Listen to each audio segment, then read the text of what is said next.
ये मुजफ्फरपुर के समाजसेवी के रूप में जाने जाते हैं और उढ़नी में मतलब चर्चित व्यक्ति हैं और समाज मतलब कि कोरोना काल से लेके सभी चीज में आप मतलब कि मदद पहुंचाते हैं। दिन हो चाहे रात हो, किसी तरह की समस्या होता है बढ़ चढ़ के हिस्सा लेते हैं और राजनीति में भी है और मुखिया के पद पर भी है। तो ये अभी जो 3 साल लगभग होने जा रहा है और प्रतिनिधि के तौर में है, क्या क्या काम किए हैं वो बताएं। सबसे पहले आप तमाम मीडिया बंधुओं को सहृदय धन्यवाद। और अभी मेरा 2 साल हुआ है, 3 साल नहीं हुआ है। हम एक एक दिन को गिन रहे हैं और एक एक घंटे को गिन रहे हैं, क्योंकि जितनी बड़ी जिम्मेवारी हमको इस पंचायत स्तर पर मिली है और जितना बहुमत मिला है हमको, उस हिसाब से अभी हम पंचायत में 10% भी कार्य नहीं कर पाए।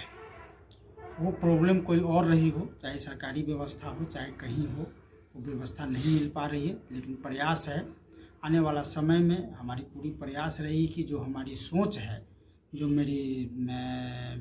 हम सोच के साथ यहाँ इस पंचायत में आए थे प्रतिनिधित्व करने, उसको हम कम से कम 100 तो नहीं कह पाएंगे, लेकिन 80% भी हम कर दें तो अपने आप को हम गौरवान्वित महसूस करेंगे। उसमें हम लगे हुए हैं।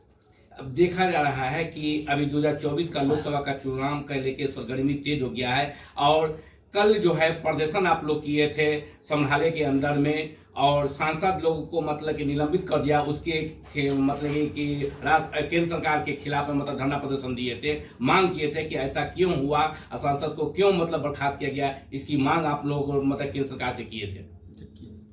लोकतंत्र भारतवर्ष में आवारा हो चुका है। दुर्भाग्य है, इस लोकतंत्र को आज एक तड़ी पार चला रहे हैं।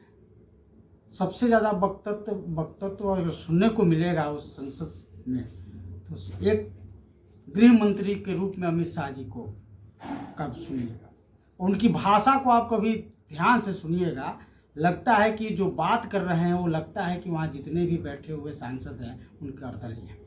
संसद भवन एक जो जगह है जहाँ जनता की बात, क्योंकि कोई न कोई सांसद वहाँ चुन के जनता के ही वोट से जाते हैं, आप उनको बंधुआ मजदूर नहीं बना सकते।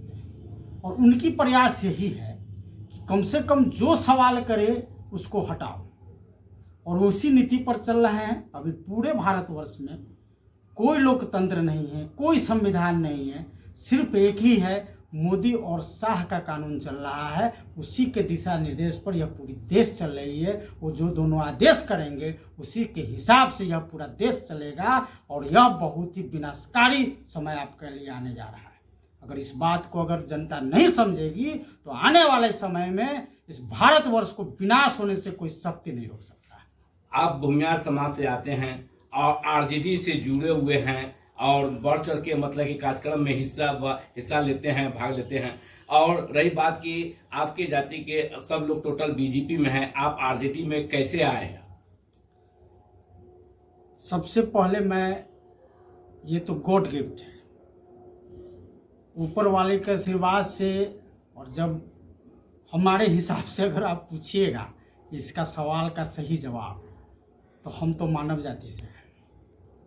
हमारे माता पिता जो जन्म हमको दिए, तब जन्म होकर जब हम यहाँ आए तो वही माता पिता के द्वारा हमको बताया गया कि हम भूमियार हैं या कोई और जात हैं। तो खैर वो जो नित्य है भगवान का दिया वो चीज़ मेरे पास है।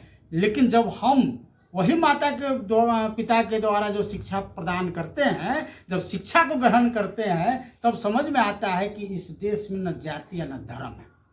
उस शिक्षा के बदौलत मैं आपको इस बात को बोल रहा हूँ कि मैं जमात हूँ, मेरी कोई जात नहीं है, मैं मानव हूँ और जात दो ही है। और अगर भारतवर्ष में तो वह मानव है और